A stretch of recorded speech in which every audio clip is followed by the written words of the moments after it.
Okay, so what makes a genius? There are certain people who have used their intellect and their creativity to make powerful change for the world, to add incredible value to the world that we live in. These certain people have been called geniuses. Now, I want to ask, are there certain qualities we can use to define what a genius is and what separates us from them? Einstein, Mozart, Benjamin Franklin, Ada Lovelace, Frida Kahlo, Leonardo Da Vinci, people that have changed the world that we live in. I think we're all trying to change the world, and that's a great thing, right? We're all trying our hardest to improve the conditions of the environment around us through whatever is our passion. Hi everyone, I'm Bruce Bradbury, and this topic might be a little too big for just one YouTube video, but I wanted to try to delve deep and understand what makes a genius. And for this video, I was inspired by Walter Isaacson's Leonardo da Vinci. This biography was phenomenal, and I suggest everyone read it. For me, reading the book brought up some amazing questions about what being a genius really means. I mean, what separates us from them? Are there just certain people that are born with rarefied qualities that we could never dream of having? Or is there some power that we have to change our own narratives and recreate some of these qualities that these world-famous geniuses have? A lot of questions, and I'm just a kid on the internet, so I don't have the answers. But I do have a few points to make. One, everything you do turns to gold. I think this is a common perception of the genius mind. Leonardo da Vinci is everywhere. Of course, he's the Renaissance man. He painted the Mona Lisa. He painted the Adoration of the Magi. He painted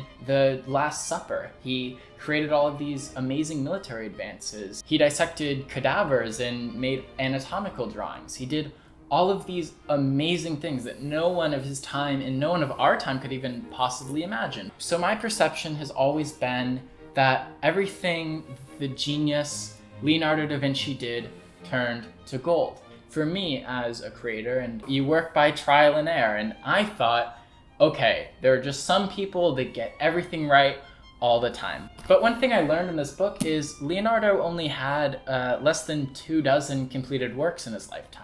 A majority of a lot of things in his life remained unfinished. Like even the Adoration of the Magi was an unfinished painting, and many paintings that are still famous are unfinished. The thought, everything turns to gold, is the perception of perfection. And it's kind of relieving to note that the prime genius, the lifeline I'm using, had all these unfinished works. It's really cool to think about how everything wasn't just pre-planned and predestined to be perfection. Because for me, as someone that wants to kind of, and I'll admit, stand out or, do something as an individual that benefits society, I always kind of got bummed out by my trial and error method of, oh, this didn't work, that didn't work. But it brings some comfort to know that the lifeline I'll use here, Leonardo da Vinci, had a lot of unfinished works. Okay, number 2 is specialized skill. Steve Jobs, really capable at making a consumer product that people really, really liked. Ada Lovelace, mathematician, amazing, also computing. Frida Kahlo, painting. Leonardo da Vinci, painting, engineering, very specialized skills. Very specialized skills that isn't just a natural skill. These kind of skills, these specialized skills, are one that take dedication and years of practice and training and learning to try to understand how they work. So specialized skill really comes into play when you're trying to consider like what makes someone a genius. They all have something, some unique quality that they're really, really good at that makes them invaluable to society. And number 3 is curiosity. I'll just go back to the Leonardo da Vinci book. There's kind of this thread line that Isaacson puts throughout the book about Leonardo's curiosity. And sometimes the curiosity totally overrode his ability to be able to kind of manufacture work precisely. Leonardo would constantly be working on paintings and then become curious with something from nature and then completely lose interest in his first project. So in some ways, the curiosity could detract from the ability to focus. The genius quality of curiosity is essential because without being curious for the world and trying to understand new things, you're accepting things matter of fact. Isaacson uses a diary entry of Leonardo's as a thread line for the narrative. And that entry basically said, what does the tongue of a woodpecker look like? Not a lot of us think of like really precise questions like that. And another point about the curiosity is that it doesn't necessarily have to be practical knowledge that you're going to use. Using Leonardo's example of the tongue of a woodpecker, that's not exactly precise knowledge for him. I mean, he was a portrait artist, a landscape artist, and an engineer. So the fact that he was asking questions about the tongue of a woodpecker just shows that he was very curious about the surroundings around him. I mean, there was no practical advantage of knowing this question. He was just asking to try and get some kind of answer. And a lot of these geniuses, a lot of these innovators in the world ask questions that other people think would be completely ridiculous to ask. From Isaacson, not all knowledge needs to be useful. Sometimes it should be pursued for pure pleasure. Leonardo did not need to know how the heart valves work to paint the Mona Lisa, but allowing himself to be driven by pure curiosity, he got to explore more horizons and see more connections than anyone else of his era. And it's very important for the innovation of the world to ask questions that you don't necessarily think there'll be an answer for. Just ask the question purely to ask. Don't ask a question that you know you have an answer for. Try to figure out how you can get an answer to that unsolvable problem, and maybe it might provide some benefit. Number 4, creativity. I mean, we all have creativity, but these geniuses especially were really creative with whatever they did. They were always artists and excellent in their fields. It's also the desire to use that creativity. If an idea pops in your head, it's the desire to want to do that idea, no matter how preposterous.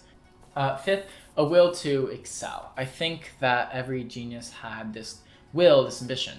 Leonardo created flying machines. Now, in his day, it was completely impossible. It was completely ridiculous to try and think that a human could fly in some kind of craft, but having that curiosity and having the creativity and then having the desire to act on that creativity is what gave him the ability to act on his plans and actually try to create something out of the box. 6, a desire to benefit oneself. Leonardo didn't have these crazy dreams of changing the world or being known by me 600 years later. He might have had these thoughts, but never acted intentionally just on those thoughts. Everything he did was provided for his own curiosity, his learning, and his education, his transformation of himself. I like to think that Leonardo didn't do anything purely for his legacy or his world image. He did them because he was just curious and he just was hungry to learn, hungry to read whatever books that he found, hungry to try and learn new painting techniques. And through bettering himself, I think he became a more powerful and valuable asset for the world. Going back to the start of this video, the us and them dynamic, I think it's a little bit disheartening to think us and them. That geniuses will be geniuses and we, on the other hand, are just stuck. In my belief, genius is a term for someone that has used their unique human abilities to create amazing value in the world. I think there are these certain qualities that we can try to mimic and recreate for ourselves, healthy habits that we can create, such as trying to be more curious with the world, or trying to utilize our creativity, or trying to have a unique skill that we find interest in and that people find interest in us for. I think the only distinction between the world's geniuses and everyone else is the will to excel. Okay, everyone, thank you for watching. Hopefully I wasn't too all over the place. I wasn't quite sure how to tackle this video idea, but I just wanted to incorporate kind of the book review into the video a little bit. I know I've gotten some comments from you about doing book reviews on this channel. If you like the video, please let me know. And I'll be posting every Monday and Friday, so come back around, see what else is happening. All right, that's it, everyone. Have a good day.